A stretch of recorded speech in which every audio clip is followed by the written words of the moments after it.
Hello everyone, welcome to my channel. నేను మీ లక్ష్మిని. ఈరోజు జరిగిన ఎపిసోడ్లో అయితే రామకృష్ణ గురించి శాలిని అలా తన మీదకి అనమాట షడప్ అని అంత నోరేసుకొని అలా వెళ్ళటం నాకైతే కరెక్ట్ అనిపించలేదు. ఎందుకంటే శాలిని అదే రామకృష్ణ పొజిషన్లో ఆపోజిట్ ఇంకో పర్సన్ ఉంటే తన వాయిస్ అంత రేస్ చేసేదా అనిపించింది నాకు. తిన కొంచెం ఏదైనా కొంచెం స్లో ఉన్నాడు, మెత్తగానే ఉన్నాడు. ఉన్నంత మాత్రాన తన్ని అలాగా అక్కడ అసలు విషయం లేదు, మామూలు కన్వే చేయొచ్చు ఆ విషయాన్ని.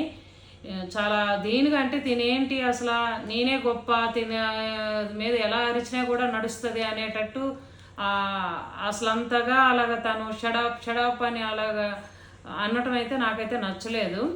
ఇదివరకు ఎపిసోడ్లో కూడా అలానే కొంచెం డిగ్రేడ్ చేసినట్టే మాట్లాడింది రామకృష్ణని. తన ఛానల్ పేరు ఎత్తి మామ అని అలా అసలు ఎందుకో తన గేమ్ బాగా ఆడుద్ది, కానీ తన వర్షన్ అనేది తన మెంటాలిటీ అనేది ఇంకా మార్చుకోవాలి. అంత హైపర్ అయిపోతే మాత్రం సరైన కంటెస్టెంట్ ఆపోజిట్లో ఉన్న సరైన కంటెస్ట్ ఉన్నప్పుడు మాత్రం తనకి ఆటలు అయితే చెల్లవు.